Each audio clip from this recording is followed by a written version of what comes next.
Are we in this thing? Yes, we are. Hey, what's up, everybody? It's your girl, Miss P. I hope you are doing fantastic. I'm doing well. Make sure to go ahead and like this video. Subscribe if you haven't already, and follow your girl on social media at Miss TP90. It's time for another episode of Real Housewives of Atlanta. I'm on my last bit of Sour Patch Children in the strawberry flavor. Why y'all ain't tell me these were good?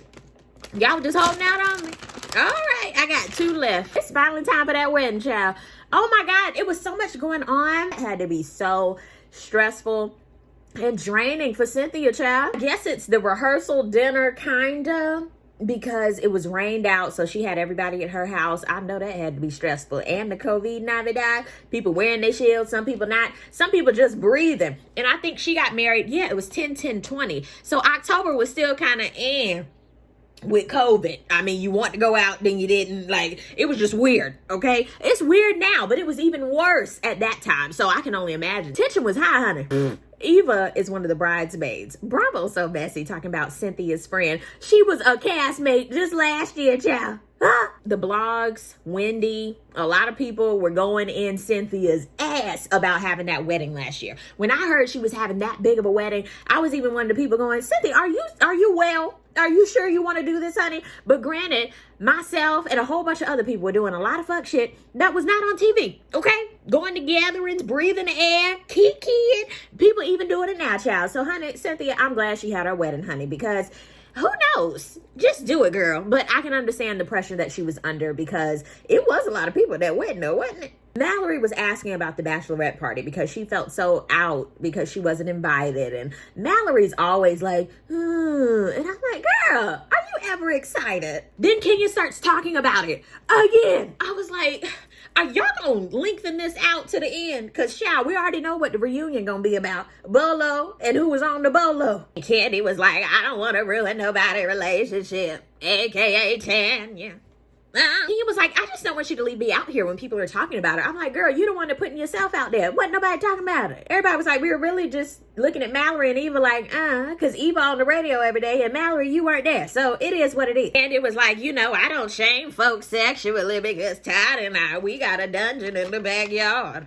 I'm so over that conversation. I mean, I am over it. Meanwhile, Shamia is throwing a nice little niece party, which I thought was really cute. The intention was great, but how it ended had me like, child, you could have left your little horse divers in the kitchen. Watch the movie with your little baby and your husband. So it was Shamia, Drew, Portia, Marlo, and then came LaToya. Is it all calculated for the hashtag it wasn't me with the stripper? It was like, that's all you got to talk about.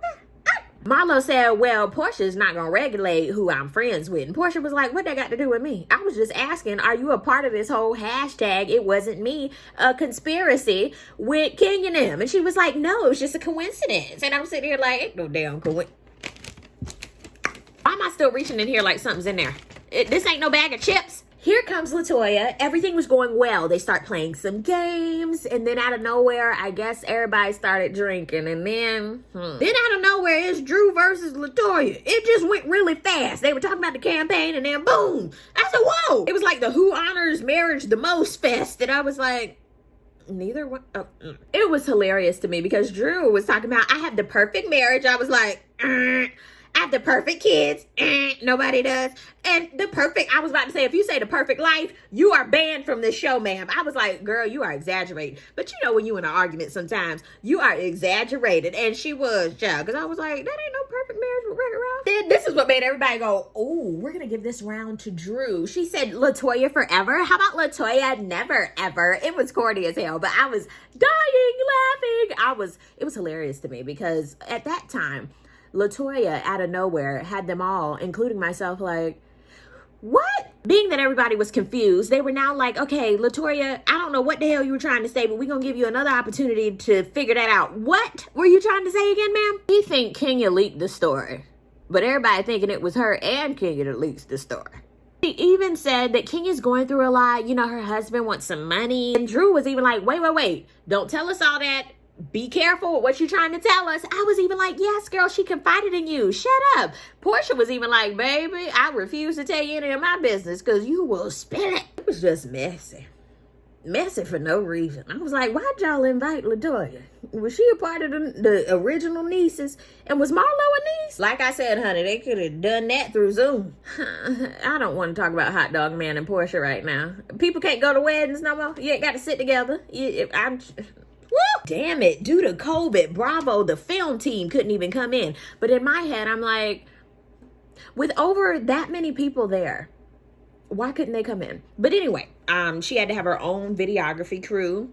Boom. Drew did all that. I'm singing at this wedding. I gotta keep my vocals warm. They're calling, I can't talk. And she was like, okay, girl, just come on if you want to come through. Ugh. Whoa, her last wedding was over 10 years ago to Uncle Ben. And then when they showed all that flashback footage, I said, damn, she was stressed. Why the hell she married Uncle Ben?